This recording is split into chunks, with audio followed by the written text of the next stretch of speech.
taas oo ah inaan ardayga iska dhisin xirfadiisa iyo aqoontiisa aan dhisin dibloomooyinkaas marka waa inoo dilaan fursad noo taagan waaye waa inoo socdaan waan ka faa'iidaysan karnaa insha allahu tacaala waa inoo soo dhaweynaynaa waxaan kaas ilan tababaro saaloo kale aan qabanno oo aan ardada u wacno oo aan uga faa'iidayno aqoonta iyo khibradda iyo maxaa la dhahaa skills jaamacadda ay haysa ardayda looga faa'iideeyo ayagana insha allahu tacaala saan dad baan idinla soo wadaagay ayaan idinla soo wadaagi doonaa waa idin soo dhaweynaynaa waxaan rajeynayna insha allahu tacaala 2019 inteega September ay noo bilaabanayo 4 September inaan ka mid noqon doono ardayda classeska bilaabaya ka mid noqon doono jaamacadda mar walba waxay leedahay gacmo furan iyo niyad furan kusoo dhawaada waxaan xoojinayaa mar labaad sii xoojinayaa go-aankii ahaa in aan waxbarashada sii wadno inaanan barno ka laaban inaan barno ka leexanin inuu naga go-aanaado go-aankaas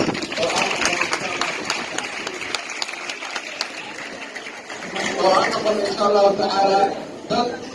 dadkooda anfacay waalidkooda anfacay ayagana is anfacay ee aanan noqonin dad iska socdo iska joogo iska nool qof waxa u noqon waa lagu khasaaray la dhaho marka ha noqonin waalidkiis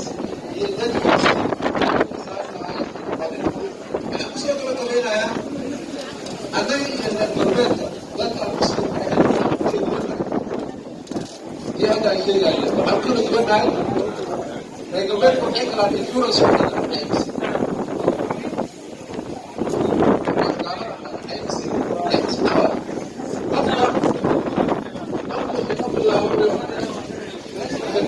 dowladda shacabkiga lacagtaas wuxuu u bixinayaa waayeel markuu cid xanaanaysa cid haynaysa wuxuu u baahanya marka kainta xanaanin uu u baahanya si marka ugu helo dad xanaaneeyo hadduu wuxuu sii dhiganayaa lacagtii loo baahnaan lahaa ee lagu xikaamay uga xanaaneeyo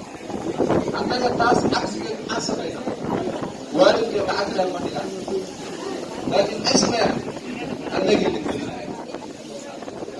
adiga hadda waxaa lagu gelinayaa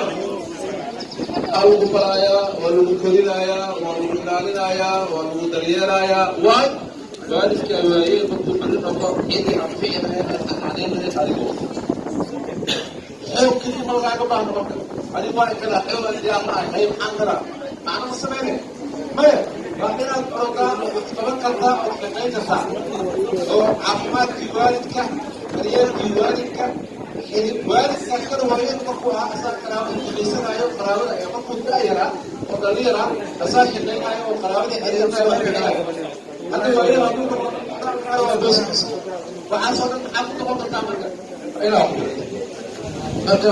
aanso inaad wax baratid waa uba inaad guulaysanaysa intaasaan rabaa insha allahu tacaala mar labaad iyo mar saddexaad waan soo dhaweynayna insha allahu tacaala speaker overka ama minxada jaamacada ee ugu tala dhigayna waa noo diyaar